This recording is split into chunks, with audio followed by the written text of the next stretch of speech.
You got to do what you got to do. You just got to do it.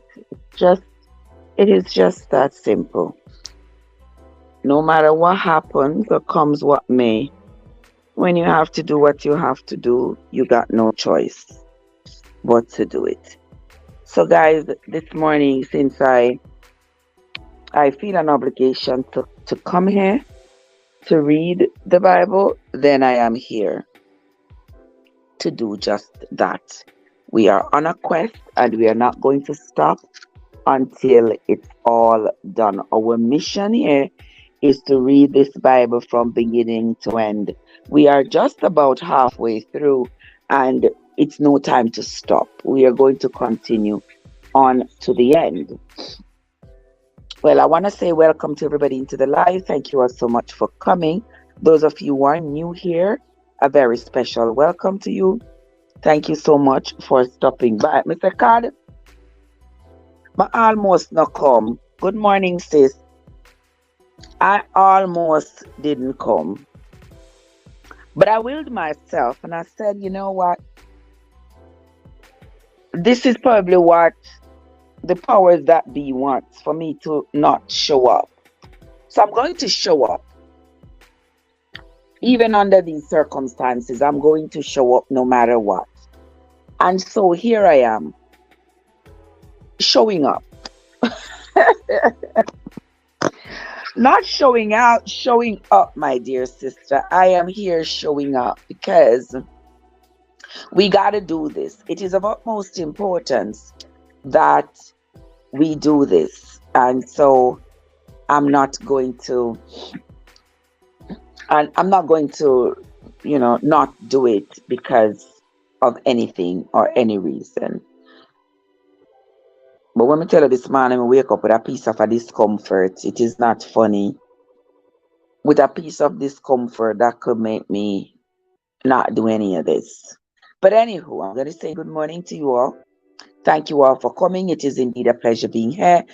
We all have woken up on the side of a live this morning, and that is a lot to give thanks for.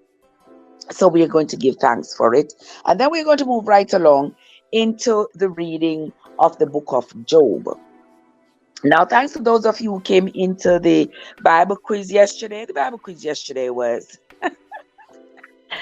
Monea. Oh boy, thank you so much, guys, for coming in, and Sean and Joseph and whoever else came into the live yesterday, the Bible quiz live yesterday. I thank you so much. Now today we are going to be reading from the book of Job.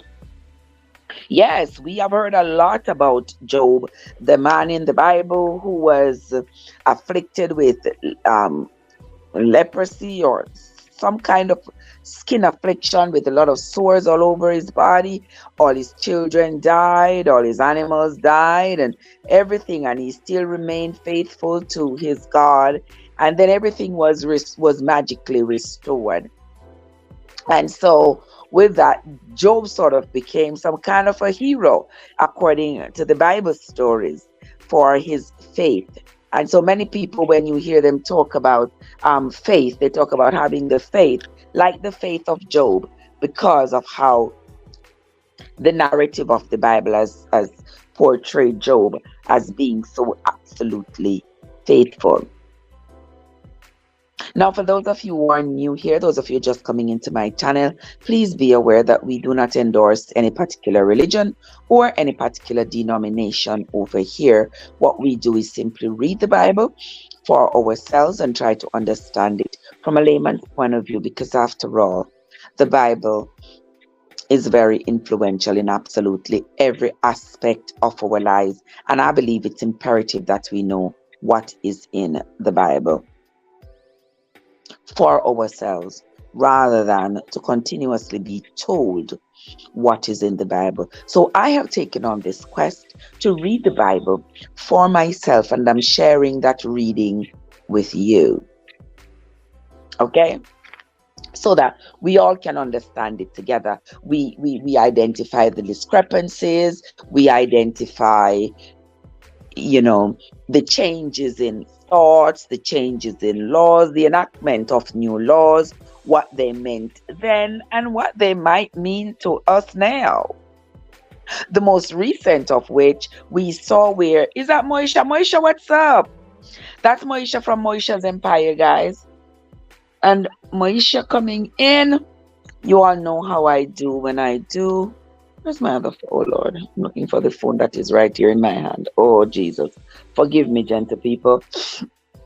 But you all know how I do when I do. Once you come into my channel, once you come into my live, that is, while I am on the live, you get the watch hours at least for the duration of the live. So on my other devices, I seek to give you some watch hours, because I gotta share myself, and there's absolutely no other way for me to be able to share myself except to seek out ingenious ways. All right, this is Moisha right here.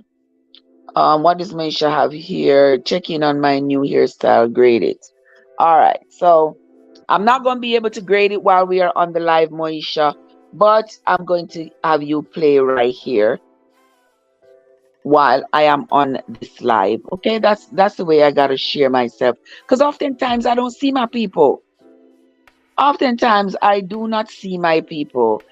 I don't get notification, and there is absolutely no way, no matter how I would try, there is no way that I would be able to get through to everybody who I wish to support online. There is no way I'm going to be able to get through to everybody and give everybody the same amount of time.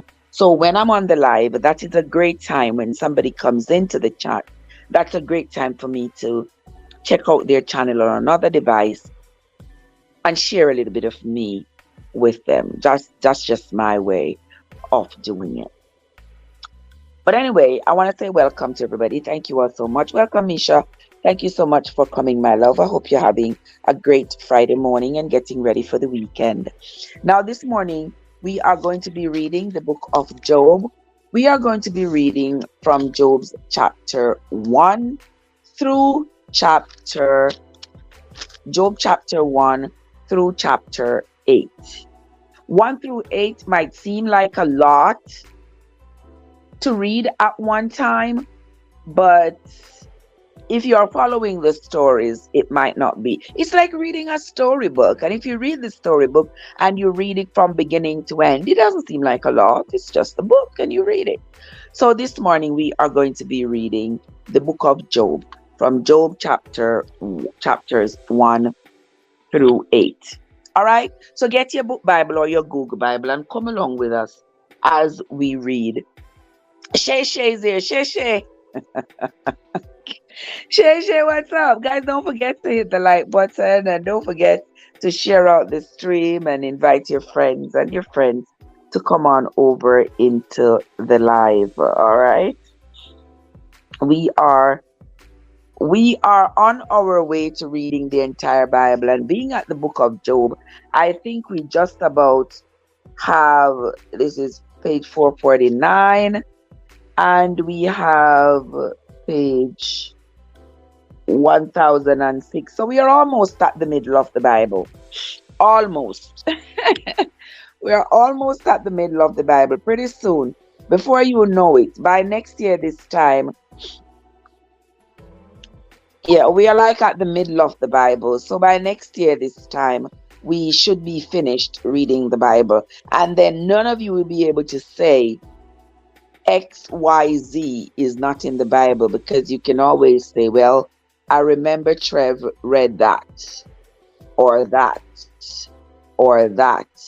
in the Bible, so I know that it's in there. So come on over and let us read the book of Job. All right, here we go. Follow with me, guys, in your book Bible or your Google Bible, whichever one you have. The book of Job. And if you don't know where to find Job, it comes right after Esther. Okay? And before Psalm. When we get to Psalm, that's going to be something else. But the book of Job. There was a man in the land of Uz whose name was Job. And that man was perfect and upright, and one that feared God and eschewed evil. That means he shunned away from evil and he loved God. And there were born unto him 7 sons and 3 daughters.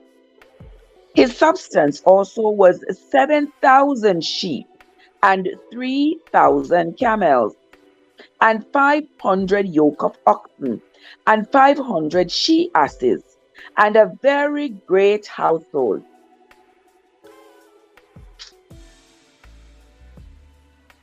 So that this man was the greatest of all the men of the east. So you see, his greatness came with his wealth. And his sons went and feasted in their houses, every one his day. Every one his day. He had 7 sons. Does that mean that each son had a day of the week to go feast? Well, it says, and his sons went and feasted in their houses, each one his day, and sent and called for their 3 sisters to eat and drink with them. And it was so. When the days of their feasting were gone about, that Job sent and sanctified them, and rose up early in the morning, and offered burnt offerings, according to the number of them all. For Job said, it may be that my sons have sinned and cursed God in their hearts. Thus did Job continually. So Job was concerned about the state of his sons' souls. He don't know if his sons sinned or not, but just in case they sinned, he was so rich, he had so many animals, that he could always go into the tabernacle and offer burnt offerings for his sons' transgressions.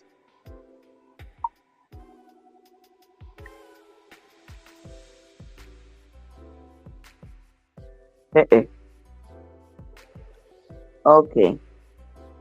Verse 6. Now there was a day when the sons of God came to present themselves before the Lord, and Satan came also among them. I swear to God, like this is like a job, like your job. You go to work in peace, and Satan shows up. Like, the heck, who invited you here today? Anywho, verse 7. And the Lord said unto Satan, why are you here? Then Satan answered the Lord and said, from going to and fro in the earth, and from walking up and down in it. And the Lord said unto Satan, hast thou considered my servant Job, that there is none like him in the earth, a perfect and an upright man, one that feareth God, and escheweth evil? Then Satan answered the Lord and said, doth Job fear God for naught? Hast not thou made an edge about him, and about his house, and about all that he hath on every side?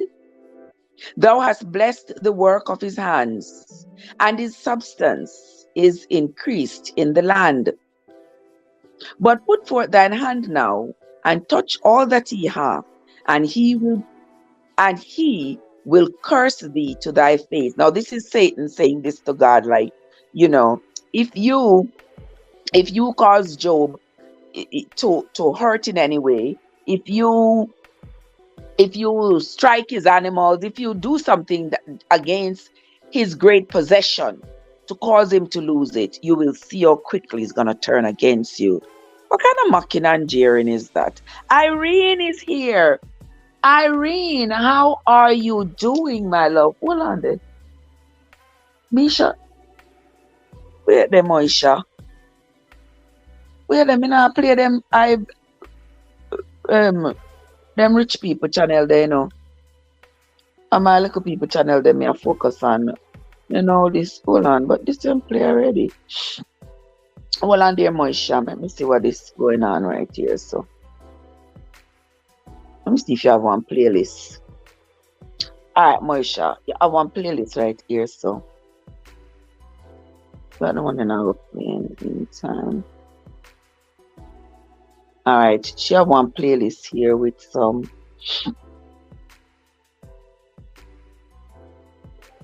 Alright, there you go. When I'm finished, I'll go back and try to comment on some of them. But for right now, make the playlist go and play, so at least you get some hours. At least you get some hours, my love, because I gotta share me. Raw Chattins, what's up, bro? How are you doing? Good to see you. Good to see you. Good to see you. Bless up your nice clean self. Irene, bless up yourself. All right. Let me see which device me have here. So, Jesus gosh, people, me feel kinda right now. Me feel crippled. You don't know how my back hurt me so.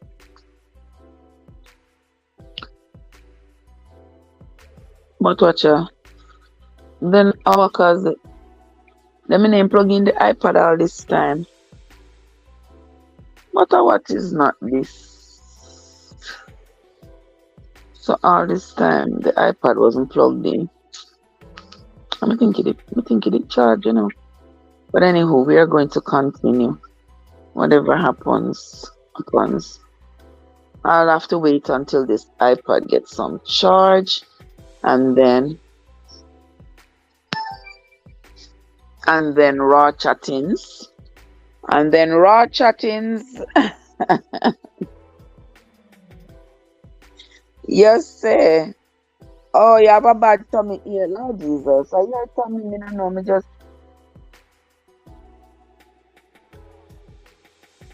Me back give me what me I look for. Me don't know exactly how I cause it right now. But anywho, I see Irene is in the place. I am going to go over to Irene's channel. Irene, I haven't been over in your channel for a little bit. Now let me come over into your channel. Let me come over into your channel on this here device, and let me see what's going on with you, my love. Where's Irene? It's Irene TV. Wait, Irene, I just gotta share a little bit of me with you, my love.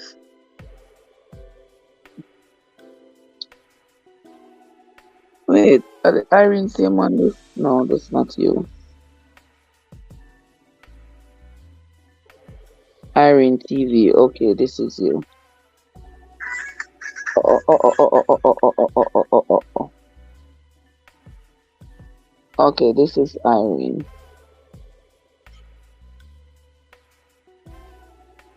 Hold on a second then. Alright, Irene has some videos here. Oh, one video on this playlist.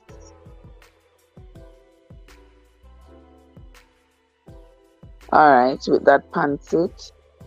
And then for you now, raw chattings. Me know no probably I say why Trevor cut the reading, but yeah. Remember, I do what I do, how I do. And that's how I do it. Let me see this raw chattings.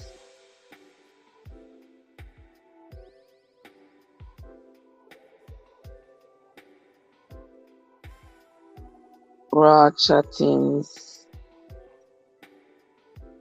Alright, there you are. Alright, raw chattings. May I give you gonna get one subs from my other channel that's called Stale News.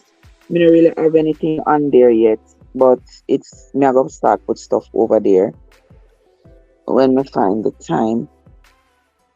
So there you get one one banana from that channel, and then me I go just run your playlist. Oh, you don't have no playlist.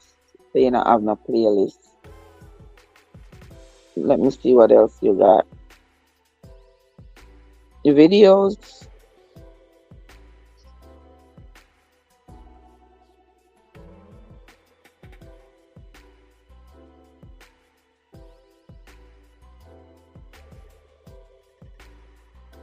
All right, there you go. Anyway, let us continue with the reading. All right, let us continue with the reading of the book of Job, my lovely people. We are on to verse 12. And the Lord said unto Satan, Behold, all that he hath is in thy power. Only upon himself put not forth thine hand. So Satan went forth from the presence of the Lord. And there was a day when his sons and his daughters were eating and drinking wine in their eldest brother's house. And there came a messenger unto Job and said, The oxen were plowing and the asses feeding beside them. And the Sabines fell upon them and took them away. Yea, they have slain the servants with the edge of the sword, and I only am escaped alone to tell thee. So here all of Job's animals have been struck. OMG. What's going on here?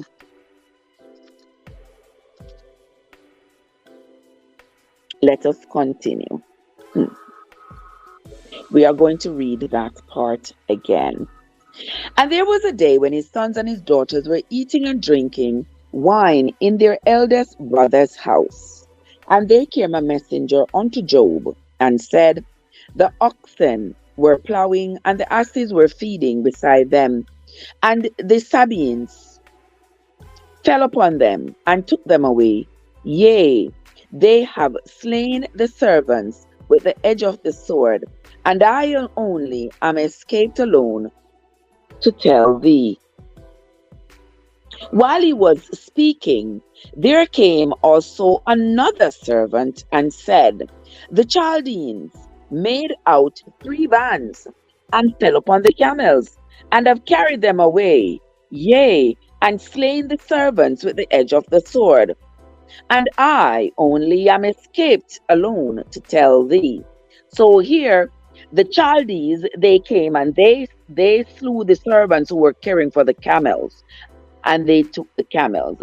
The Sabines, they came and they slew the servants who were taking care of all the oxen and the donkeys. Let's see what's going to happen next. Whilst he was yet speaking, there came yet another servant and said, Thy sons and thy daughters were eating and drinking wine in their elder brother's house.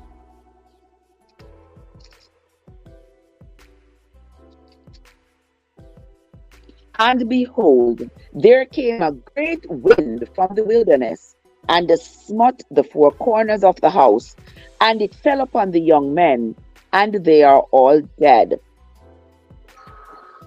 And I only am escaped alone to tell thee. Then Job arose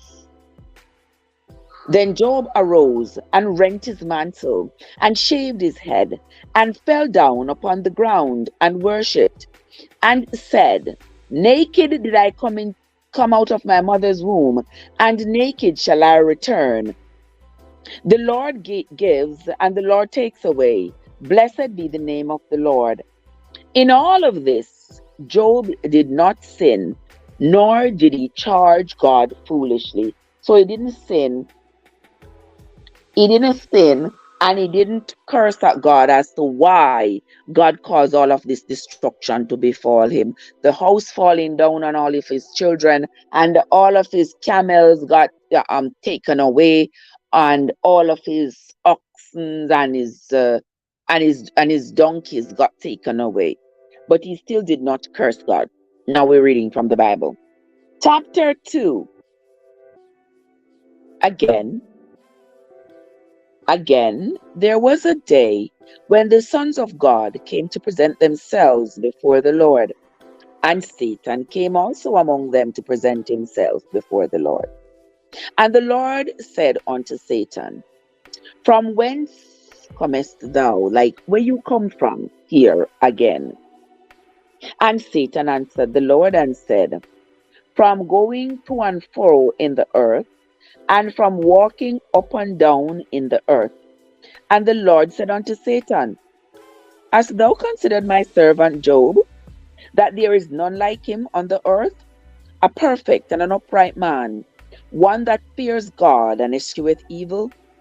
And still he holds fast his integrity, although thou movest me against him to destroy him without cause. And Satan answered the Lord and said, Skin for skin, yea, all that a man hath will he give for his life. But put forth thine hand now, and touch his bone and his flesh, and he will curse thee to thy face. So you see Satan come back again, according to the Bible. So Satan come back tempting God, say, I bet if you touch Job's skin and him bone and him flesh and make him sick, he's going to turn his back against you. I bet you. This is what Satan is saying to God. Let us continue. And the Lord said unto Satan, Behold, he is in thine hand, but save his life. So, when I read this, and it says, the Lord said to Satan to save Job's life, which is the second time he says to Satan, you can do whatever you want, but save Job's life. That tells me, I don't know about you all, if you all think differently, let me know in the comments. This tells me that Satan has the power to take your life, and quote unquote God is aware of it. Because if he says to Satan, you can take everything, but just spare his life, meaning that you have the capability to take his life, but God is begging you on his behalf not to take his life. Make sense? That's what I think. If you think differently, let me know. Let us continue. Verse 7. So Satan went forth from the presence of the Lord, and he smote Job with boils and sores all over his body, from the crown of his head to the sole of his feet. And he took him a potsherd to scrape himself with, and he sat down among the ashes. Then his wife said unto him, You still retain your integrity? Why don't you just curse God for what he has done to you and just die? But he said unto her, You speak as one of the foolish women speak. What? Shall we receive good at the hand of God, and shall we not receive evil? In all this, did not Job sin with his lips? So here Job is saying to his wife, you foolish, you know. You expect we should only receive good from God. We can receive good and we can receive evil. To us, I believe, though, it's kind of contradictory, because we were not cultured as such to believe that God inflicts anything but good.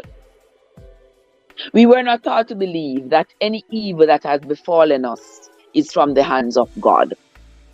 We were taught to believe anything good that has come to us has to be from God, And anything bad has to be from Satan.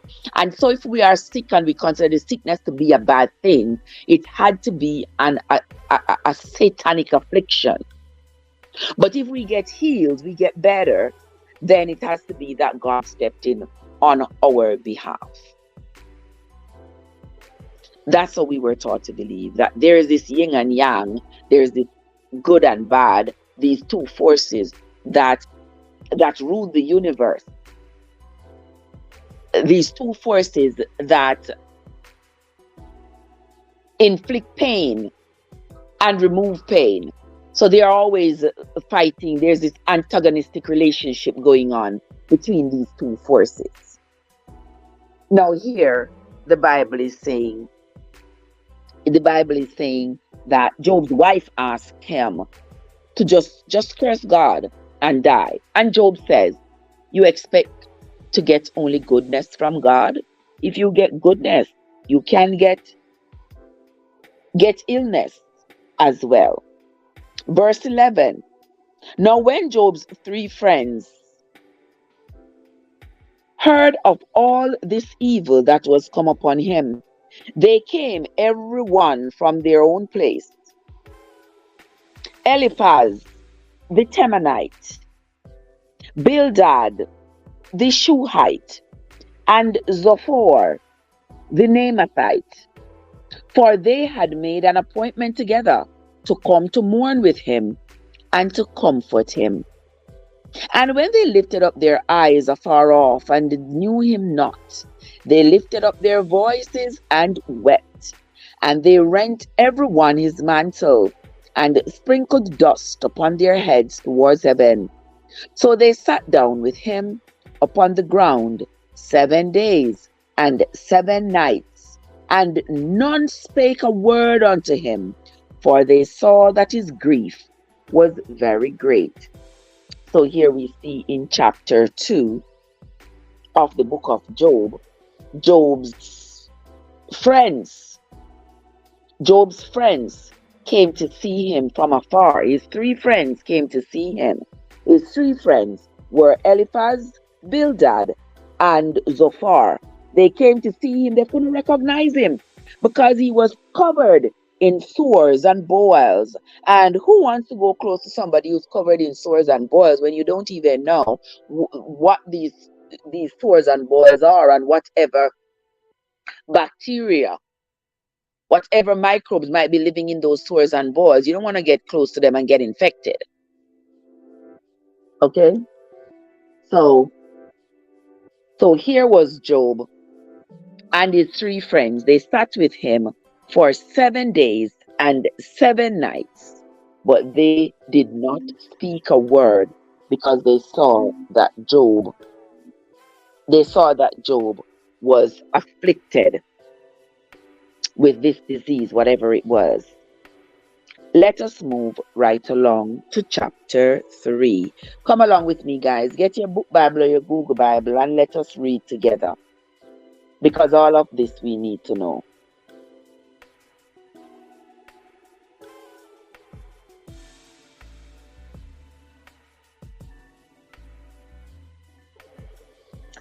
Job chapter 3.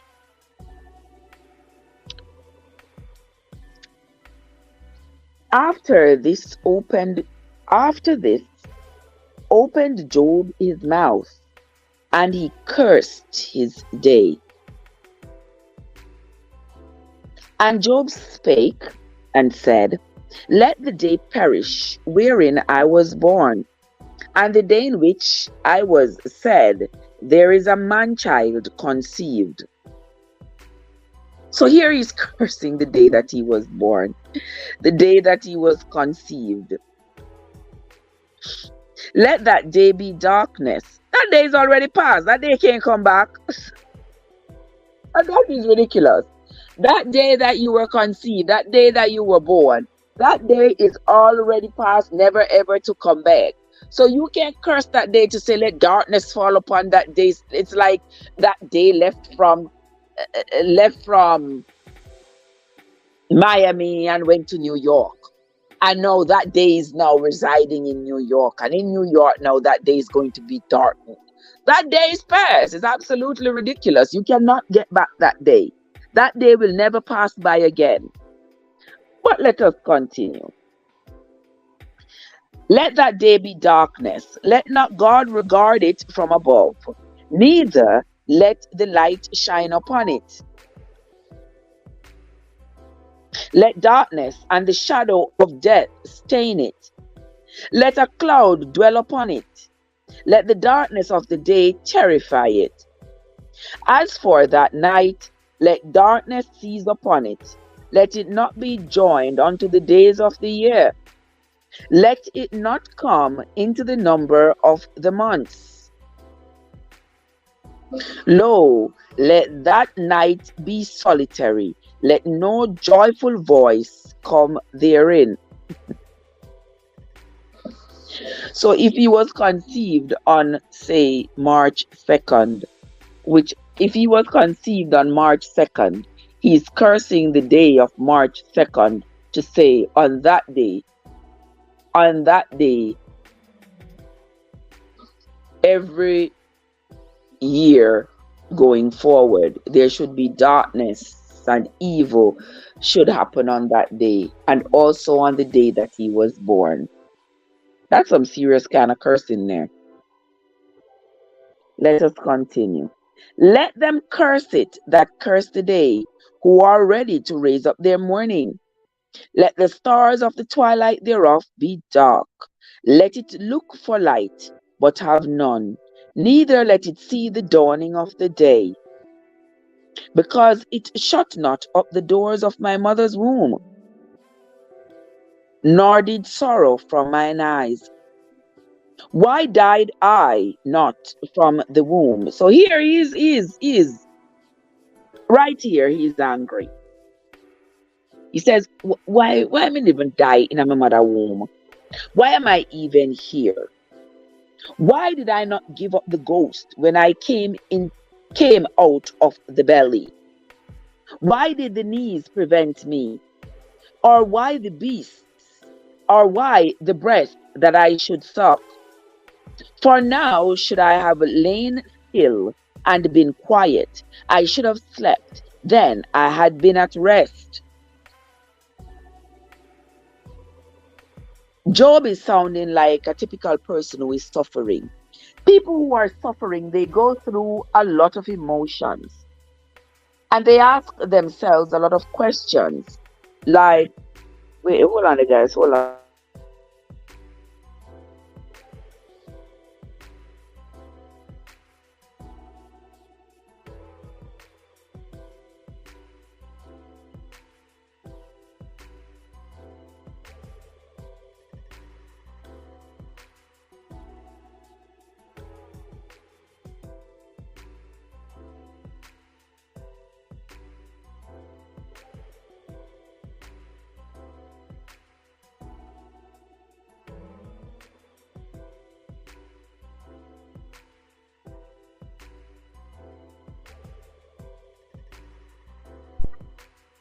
All right, we're back with you guys. Oh, all right, I'm back with you, my lovely people. Let us continue. And as I was saying, that people who have been afflicted with serious diseases, terminal illnesses, people who have cancer, AIDS, any kind of terminal disease, they usually reflect on themselves, and when the suffering becomes so unbearable, they will usually say, why was I born? Why did God make me in the first place? Why didn't I die when I wasn't aware of death, when I wasn't aware of life? Why didn't I die as a baby? Because then I would not have been able to recognize the suffering. And that is typical of a person who is suffering. Just to escape their suffering, they would ask themselves that question. So here was Job wondering, why didn't he die in his mother's womb? Why was he conceived in the first place? Why didn't he die as a baby? Why now he's so afflicted with this disease? Why did his knees prevent him? Why didn't the breast he was sucking? Why didn't he die as a suckling? But those answers will never come. Verse 14. With kings and counselors of the earth, which build desolate places for themselves, or with princes that had gold, who filled their houses with silver, or as an hidden untimely birth, I had not been, an infant which never saw light. There the wicked cease from troubling, and there the weary be at rest. There the prisoners rest together. They hear not the voice of the oppressor. The small and great are there, and the servant is free from his master.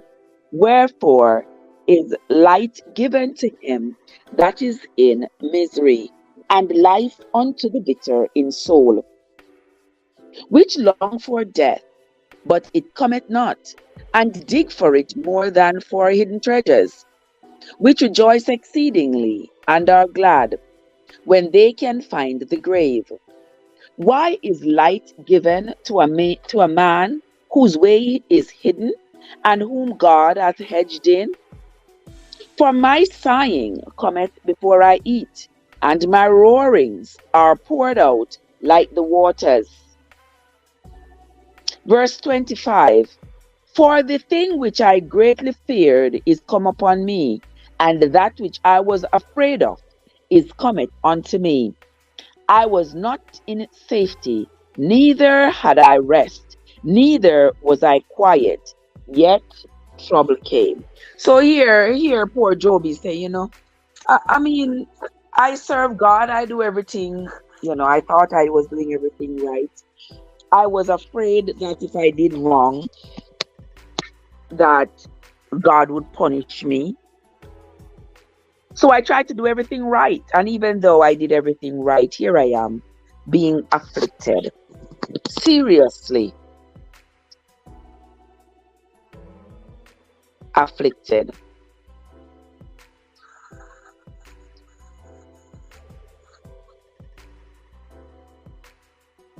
We are going to move on to chapter 4 of the book of Job. If you're just coming into the live, guys, we are reading from the book of Job. And the book of Job has very short chapters. And so that's why we are reading this morning all the way up to chapter 8. If you are just coming in, a very special welcome to you. Thank you so much for joining us. If you are a returning traveler, I want to say thank you for your continued support.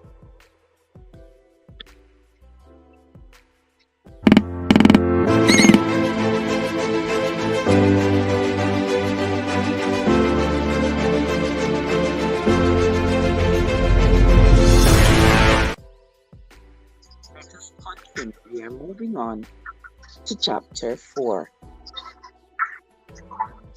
Chapter 4 of the book of Job. Then Eliphaz, now if you remember, Eliphaz is one of the friends that came to see Job. Then Eliphaz the Temanite answered and said, If we essay to commune with thee, wilt thou be grieved? But who can withhold himself from speaking? Now remember, they hadn't spoken to Job in 7 days. They were just sitting there with him, not speaking. Because I guess I didn't know what to say. What can I say to comfort him? The man is suffering. The man is covered in sores. What can we do?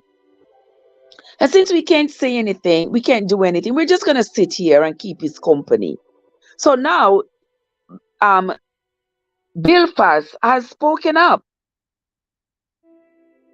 And he says, what can we do? We are here with you, but we are not saying anything, and you are not saying anything. How long must we go without talking?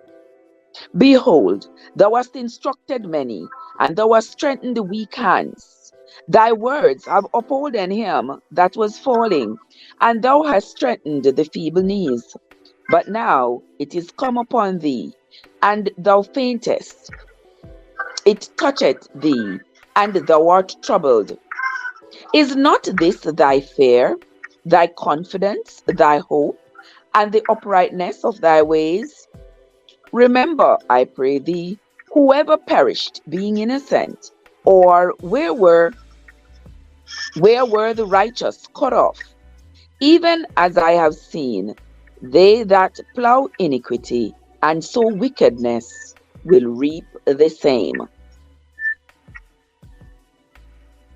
By the blast of God they perish, and by the breath of his nostrils are they consumed. The roaring of the lion, and the voice of the fierce lion, and the teeth of the young lions are broken. The old lion perisheth for lack of prey, and the stout lion's whelps are scattered abroad. Now a thing was secretly brought to me, and mine ear received a little thereof.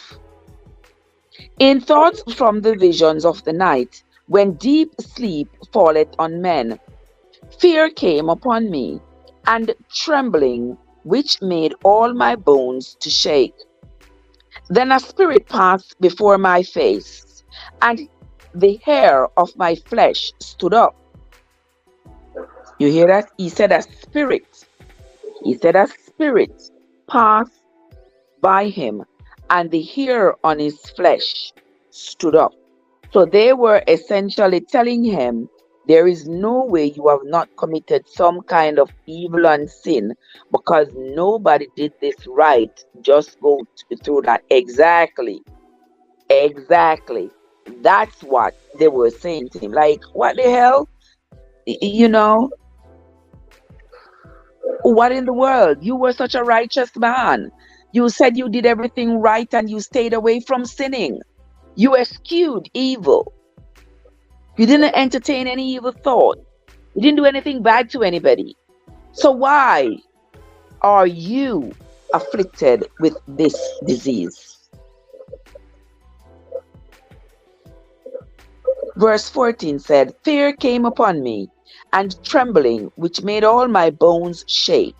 Then a spirit passed before my face, and the hair of my flesh stood up. It stood still, but I could not discern the form thereof. An image was before mine eyes.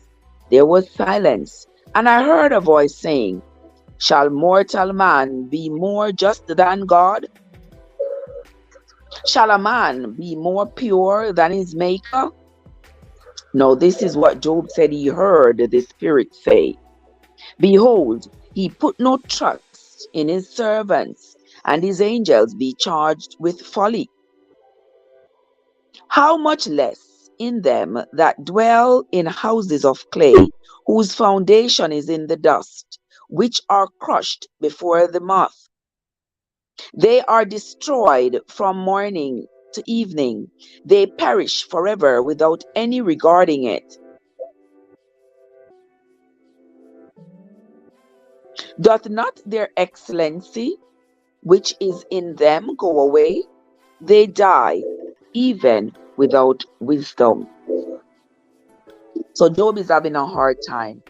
His friends are having a hard time as well, because they do not understand. But here Job is explaining to them. He says, listen, there was a spirit that passed over me. I don't think this has anything to do with me being a good person or having been secretly a bad person. But there was a spirit that passed over me. And when the spirit passed by, every hair on my body stood up. And the spirit stopped, and it was like an image. And I heard the voice, and he said, shall mortal man be more more just than God? So was the spirit trying to say that it seemed as though Job was more mortal,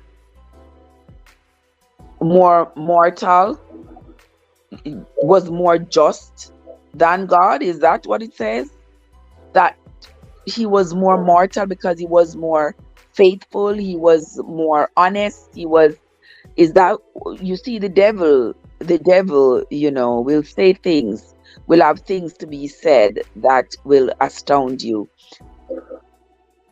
because that image was indeed the devil. And he's saying, you are a mortal man. How you feel be so honest?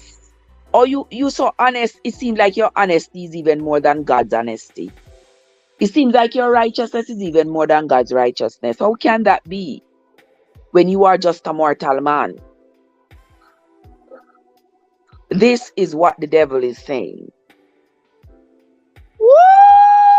AG, just come. AG, Mr. I wish somebody could have make some breakfast. I want some fried dumpling. AG, and some tin mackerel in a coconut rundown. And that me feel fine now. But me can't go cook it myself, yeah, man, because me can't bother. I mean, nobody to make it for me. Because God said to Satan that Job avoids evil and he was perfect in his sight. Yes. And Satan knew that, because when he was saying stuff to God around here, it was clear that he was acknowledging that Job was, quote unquote, a perfect man. So even without God telling him, he had his eyes on Job for Job's perfection. Job chapter 5. Let's move right along. Hey, Jewish part of world, you there? How are you doing, my love? So good to see you. Mr. AG, I wake up with a piece of discomfort, you see. I just feel like you will have my back hurt me. But anywho, we are going to continue reading. Job chapter 5, everybody. Get your book Bible or your Google Bible and let us read together. Job chapter 5 says, call now, if there be any that will answer thee, and to which of the saints wilt thou turn? For wrath killeth the foolish man, and envy slayeth the silly one. Oh, that is such a nice word. Wrath killeth the foolish man, and envy slayeth the silly one.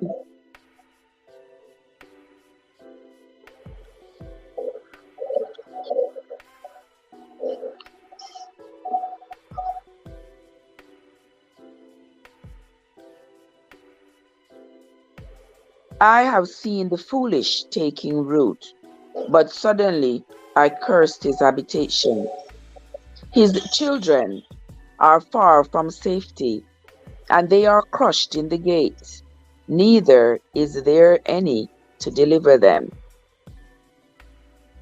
Whose harvest the hungry eateth up, and taketh it even out of the thorns, and the robber swallows up their substance. Although affliction comes not forth of the dust, neither doth trouble spring out of the ground. Yet man is born unto trouble, as the sparks fly upward. I would seek unto God, and unto God would I commit my cause, which doeth good things, and unsearchable, marvelous things without number, who gives rain upon the earth, and sends waters into the fields, to set upon high those that are low, that those which mourn may be exalted to safety. He disappoints the devices of the crafty, so that their hands cannot perform their enterprise. He takes the wise in their own craftiness, and the counsel of the froward is carried headlong. They meet with darkness in the daytime, and grope in the noontime as in the night. But he saveth the poor from the sword, from their mouth, and from the hand of the mighty. So the poor hath hope, and iniquity stops her mouth. Behold, happy is the man whom God correcteth, whom God corrects. Therefore, despise not thou the chastening of the Almighty.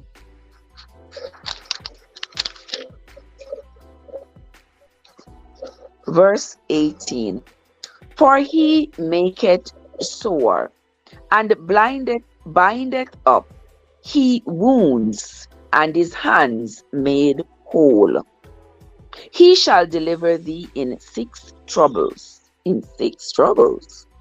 He shall deliver thee in 6 troubles. Yea, in 7 there shall no evil touch thee. Because, okay, I read that already. Verse 21. Thou shalt be hidden from the scourge of the tongue. Neither shalt thou be afraid of destruction when it comes. At destruction and famine thou shalt laugh, neither shalt thou be afraid of the beasts of the earth. For thou shalt be in league with the stones of the field, and the beasts of the field shall be at peace with thee. And thou shalt know that thy tabernacle shall be in peace, and thou shalt visit thy habitation, and shalt not sin. Thou shalt know also that thy seed shall be great, and thine offspring as the grass of the earth. Thou shalt come to thy grave in a full age, like as a shock of corn comes in his season. Lo, this, we have searched it, so it is. Hear it, and know thou it for thy good. Okay? This is the end of the reading of chapter 5 of the book of Job. Now we have seen where Job is afflicted. Job is afflicted with this terrible affliction. There are sores all over him. He's being mocked by Satan. Satan is saying, oh, look at you. Look what God do you. Look how I'm fully up a sore. And you were supposed to be a righteous man.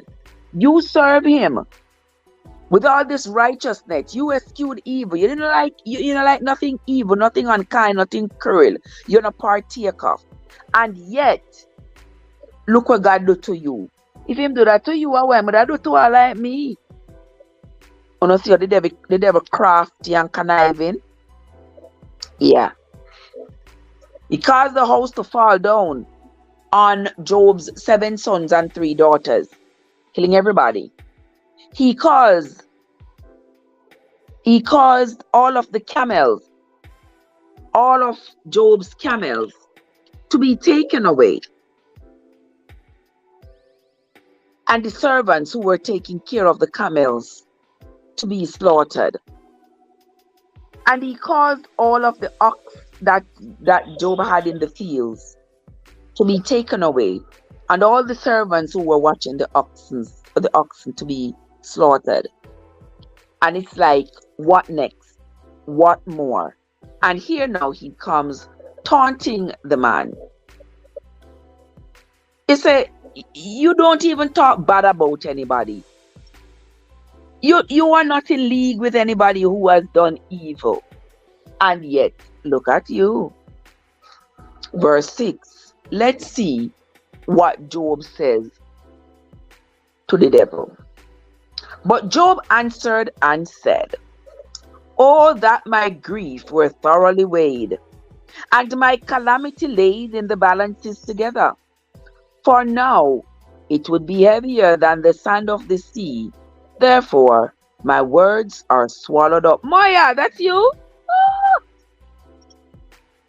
Moya, what's up? How are you doing, my love? So good to see you, Moya. So good to see you. Happy Friday to you, Moya. Happy Friday. All right. I've played this person for 1 hour. It's Moya's turn. The Moya's way. The Moya's way. Here comes Moya. Let me see Moya playlist. The Moya's way 5 days ago, 2023. And Mr. Maya, Mr. that total there, you know. Every time you're on a total, they come in connection, you know, that total. All right, we are on to. Oh, I want videos from Moya herself. Walmart and Five Below hygiene haul. All right. Me Jesus, I wonder I run for 1 whole hour. Walmart hygiene haul. All right, make it go on run. Cause me never watch it yet, cause it don't have a thumbs up from me. That means I haven't watched it as yet. But make it go on run. See that, Samaya? Are you that? Are you that? That is you. All right, here you go. There you go, Maya. Me say, Mr. Maya, that Toto there, Lord of His mercy. Every time I go for your channel, the first thing me see is that Toto. From so long. And talking about Toto. Mr. Maya, Mr. Last night I make a piece of. Me have to call it Toto, and a Toto, you know, man, but I want pudding. I say me have 2 ripe banana. Me crush up the 2 ripe banana them. 2 egg in it, little coconut oil, little spices, some flour. Me dey have some cassava. Some of the dried grated cassava, girl. Me throw it in there, and then me have some of the cassava mix up with cornmeal. And me put that in there with some coconut milk. Girl! Oh my gosh! Little bit of sugar me put in there. Because you know the banana was in there. The banana is sweet. Let me tell you, say nice. Nice, me. Oh, Jesus. Lord Jesus. And me don't want to eat it up. I want to put some in the freezer. But me don't know why the freezer is so far. The freezer really there far and the door hard for open.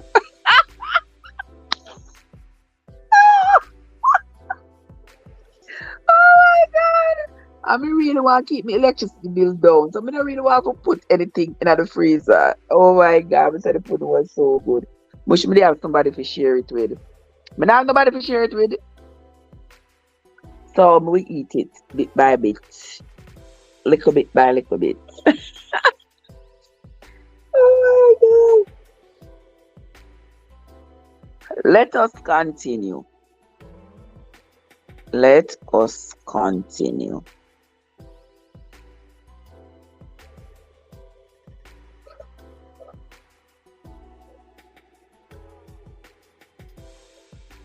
You have to make one this week. Remember me, please. Remember me when you make it. Because me want peace. Me need to eat out of somebody else. And like, wow. I'm there, so I'm not see exactly how Moisha they doing, but me know so she do something. So make it go on there. So and raw chatting's a chat, but him depon you know seeing face, if you know what I mean. But anyway, we are gonna continue reading the Bible. We are onto the book of Job, guys. If you're just coming in, we are reading the book of Job. The book of Job has very short chapters, so we can get through several chapters in one day. Right now, we are going to be reading chapter 6. We are on to chapter 6. Job chapter 6 and verse 4. Oops, daisy. Hold on there. Verse 4. For the arrows of the Almighty are within me, the poison whereof drinketh up my spirit. The terrors of God do set themselves in array against me. Doth the wild ass bray when he hath grass? Or loweth the oxen when he is over his fodder? Can that which is unsavory be eaten without salt? Or is there any taste in the white of an egg? The things that my soul refused to touch are as my sorrowful meat. Oh, that I might have my request, and that God would grant me the thing that I long for, even that it would please God to destroy me, that he would let loose his hand and cut me off. Then should I yet have comfort, yea, I would hark myself in sorrow. Let him not spare, for I have not concealed the words of the Holy One. What is my strength, that I should hope? And what is my end, that I should prolong my life? And you see, this right here that Job is saying. What is it worth? What is my life worth anymore? Know that I am afflicted with this sickness. Shall I go on? I might not want to go on because of this illness. And we know, that there are lots of people who refuse to go on when they are terminally ill. And so they sort of take themselves out. In my strength, is my strength the strength of stones? Or is my flesh the flesh of brass? Is not my help in me? And is wisdom driven quite from me? To him that is afflicted, pity should he showed from his friend. But he forsaketh the fear of the Almighty. My brethren have dealt deceitfully as a brook, and as the stream of brooks they pass away, which are blackish by reason of the ice, and wherein the snow is hidden.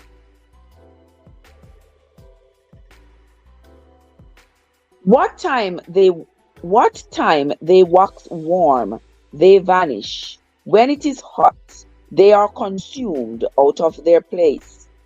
The paths of their way are turned aside.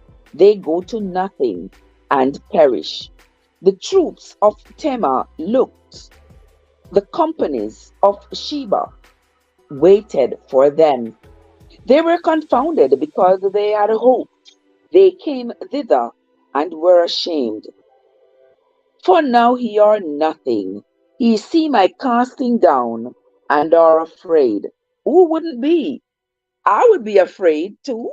If I saw Job's casting down, I would be afraid, because Job, who is supposed to be a person who revered God, he didn't speak evil, he didn't do evil, and here he's afflicted with this terrible disease. Of course, if I were the other people around, I would be afraid. I would definitely be afraid.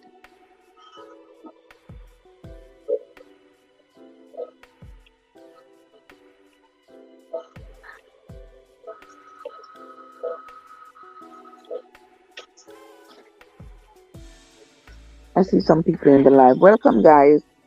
Thank you so much for coming. Let me put my over there. But we need the lights. All right, let us continue. Verse 20 says, they were confounded because they had hope.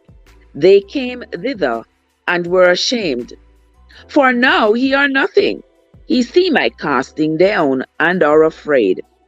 Did I say, bring unto me, or give a reward for me of your substance, or deliver me from the enemy, from the enemy's hand, or redeem me from the hand of the mighty? Teach me, and I will hold my tongue, and cause me to understand wherein I have erred. Okay, Maya, go ahead and have yourself a great day, my love.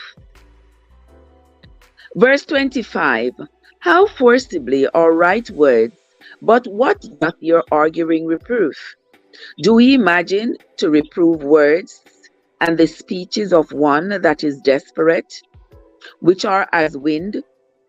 Yea, ye overwhelm the fatherless, and ye dig a pit for your friend. Now therefore be content. Look upon me, for it is evident unto you if I lie. Return, I pray you, let it not be iniquity. Yea, return again, my righteousness is in it. Is there iniquity in my tongue? Cannot my taste discern? My taste discern perverse things. Here, Job. Job is still questioning his affliction. Like, I am afflicted, but why? Why me? Why am I afflicted with this? He's trying to stay positive, and at the same time, he has questions. And that is typical of somebody who is struck, who is afflicted with some kind of illness. Of course, yes, he's going to be troubled. Of course, yes. He's going to be having a lot of questions. Of course, yes, he's going to ask God, what is this? You said I should be obedient. You said you said I should do as you say. And here I am doing just about everything you say, and yet and yet I am still afflicted with this. How can I escape it? Oh, Tisha, what's up? How are you doing, my love? So good to see you. So good to see you. Welcome. Welcome, my love, as always. Welcome. We are here now reading the book of Job. And as much as my foot hurting me, I still have to read the book of Job for us. We are on to chapter 7 of the book of Job. Let's read. Is there not an appointed time to man upon earth? Are not his days also like the days of an hurling? As a servant earnestly desires the shadow, and as an hurling looketh for the reward of his work, so am I made to possess months of vanity, and wearisome nights are appointed to me. When I lie down, I say, when shall I arise? And the night be gone, and I am full of tossings to and fro unto the dawning of the day. My flesh is clothed with worms and clots of dust. My skin is broken and become loathsome. Oh my gosh. Here Job is just bringing out his plight. He's saying, I cannot sleep at night. When I go to lie down, I toss back and forth because all of these sores, them full of worm and pus and all these things. And me just don't know what to do. Me just feel tormented. Me can't sit down because my body full of sore. And when me sit down, it feel bad when me lay down. It feel bad. I don't know. There are scabs and wounds and drainage and all of this. The poor man is tormented. Verse 6, he says, my days are swifter than a weaver's shuttle, and are spent without hope. The days are going by fast, but the days he feels like he has no hope. No hope whatsoever. Oh, dear God. Oh, remember that my life is wind. Mine eye shall no more see good. The eye of him that hath seen me shall see me no more. Thine eyes are upon me, and I am not. As the cloud is consumed and vanishes away, so he that goeth down to the grave shall come up no more. He shall return no more to his house, neither shall his place know him anymore. Well, that is true. Once you're dead, you're dead. Once you're dead, you're dead. There is no coming back.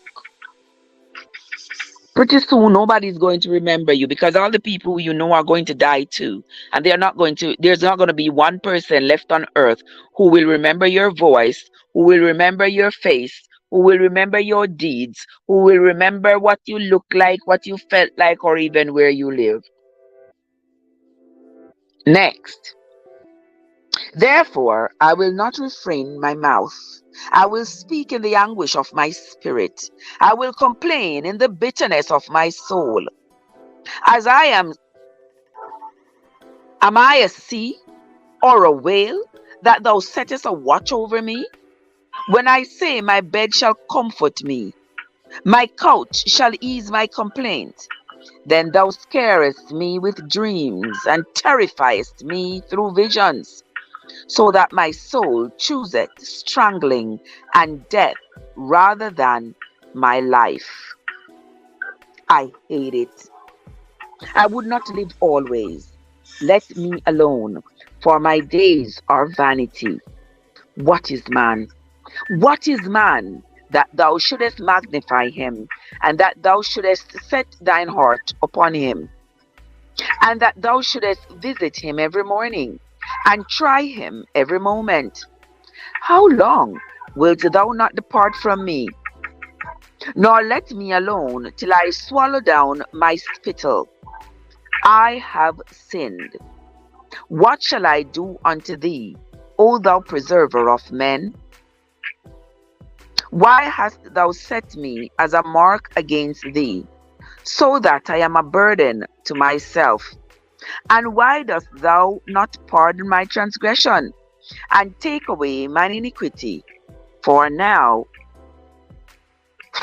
shall I sleep in the dust, and thou shalt seek me in the morning, but I shall not be.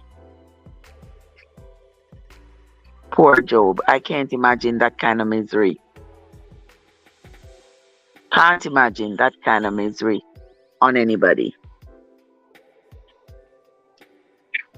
Let us continue.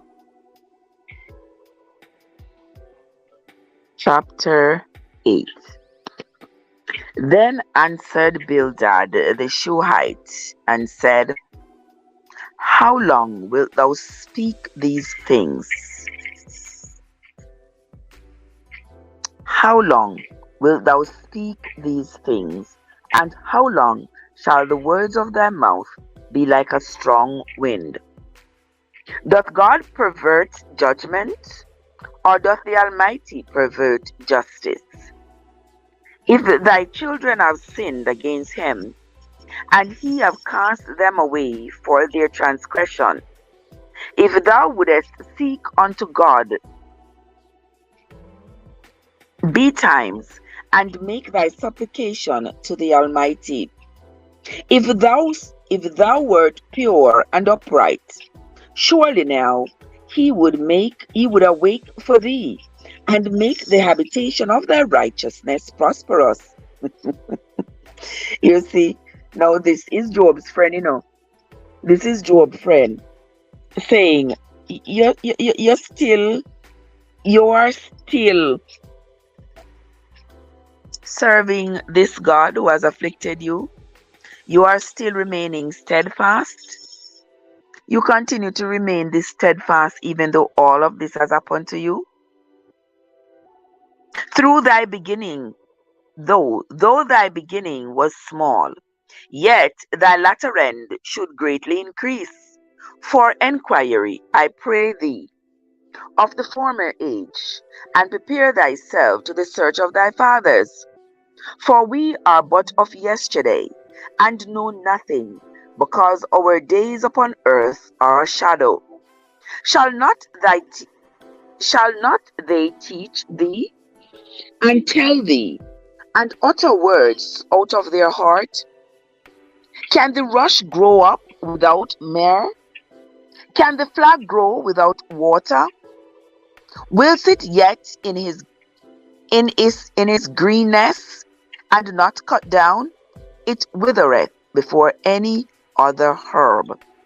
So are the paths of all that forget God, and the hypocrite's hope shall perish, whose hope shall be cut off, and whose trust shall be a spider's web. He shall lean upon his house, but it shall not stand. He shall hold it fast, and it shall not endure. He is green before the sun, and his branch shooteth forth in his garden. His roots are wrapped about the heap, and seeth the place of stones. If he destroy him from his place, then it shall deny him, saying, I have not seen thee. Behold, this is the joy of his way, and out of the earth shall others grow.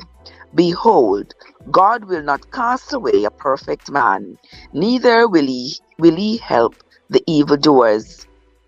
Till he fill thy mouth with laughter, and thy lips with rejoicing. They that hate thee shall be clothed with shame, and the dwelling place of the wicked shall come to naught. So here's the end of chapter 8 of the book of Job. Job remains afflicted. Job remains afflicted with these sores all over his body. His friends who have come to see him are concerned that he is remaining faithful. One friend says to him, don't you see the grass that grow no stay green, it withers. The trees that come up, them not stay green, they wither, they die. Why you not just ask your God to just take you? Why you want to live like this? And if him not want to take you, why you not take yourself out? Because what's the point of living like this? You can't sleep. You go to sleep, you are tossing and turning because you cannot find a comfortable spot. All these sores on your body make you so gross, nobody wants to come near to you. Nobody wants to touch you. You have lost everything. Where you live for, you have lost everything. Your 10 children are now gone. All your cattle, all your servants, everything that you had is now gone. And here you are, covered in sores. And yet you still want to live like this? Wouldn't it be better to go sleep in the dust? And you know what they mean when they say go sleep in the dust. It would be better for you to go sleep in the dust than to stay here in this condition. Why don't you ask your God that you continue to serve to take you out of this misery? When we come back tomorrow, my lovely people, we will move on to chapter 9 of the book of Job. We will see what else Job has to endure.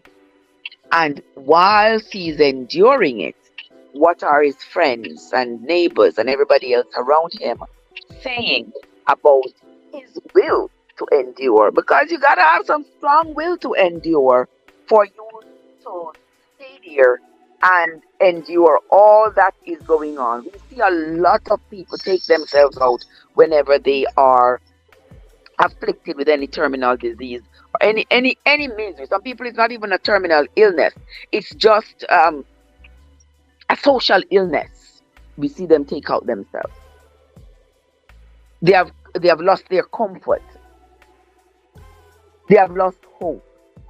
And so they usually take out themselves. Because nobody gonna see, if you sit down and you pray and pray and pray and tell God to take you out, you're gonna live until you are ripe with age.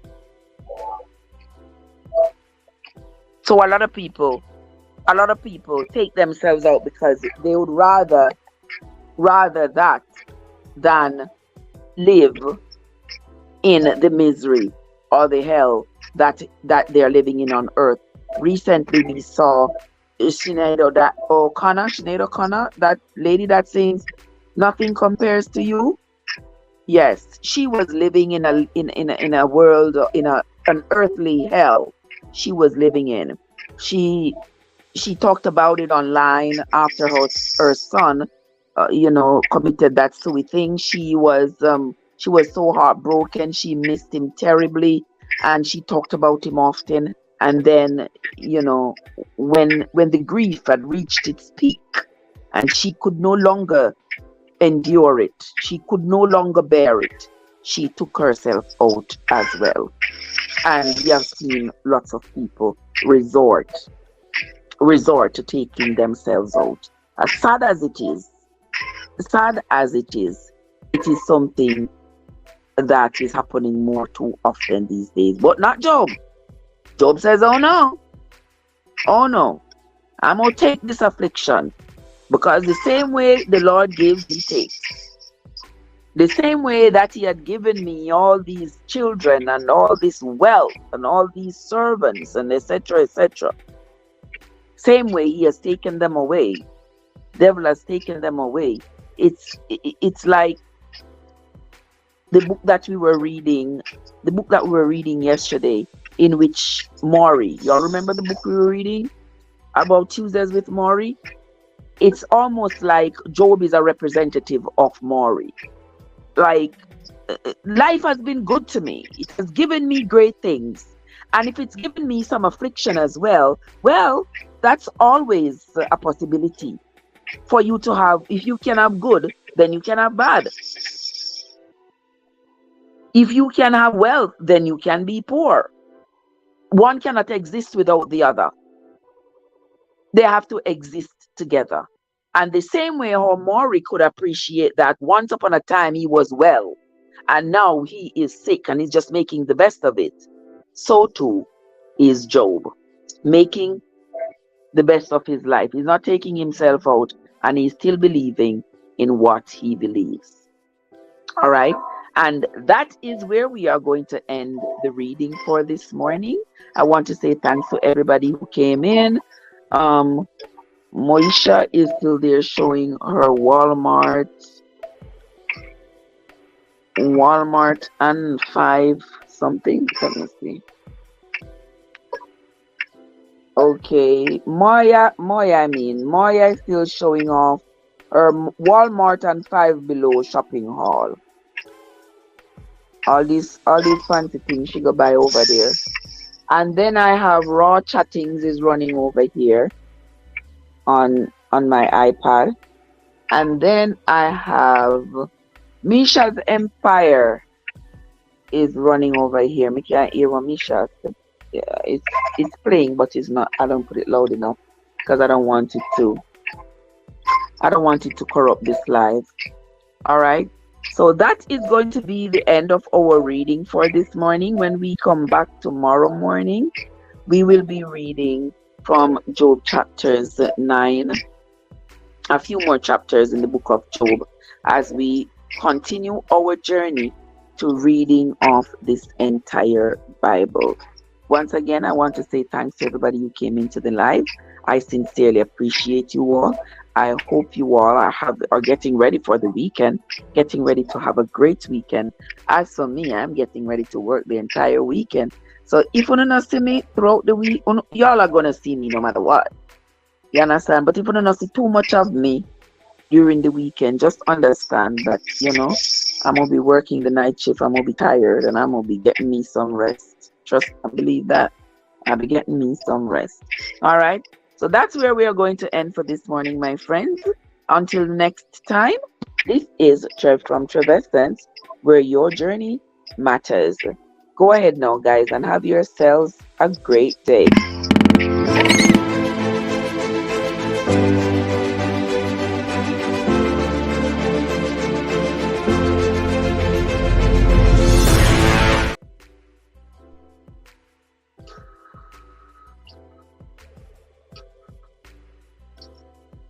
What kind of sound is that? Sounds like some kind of thunder.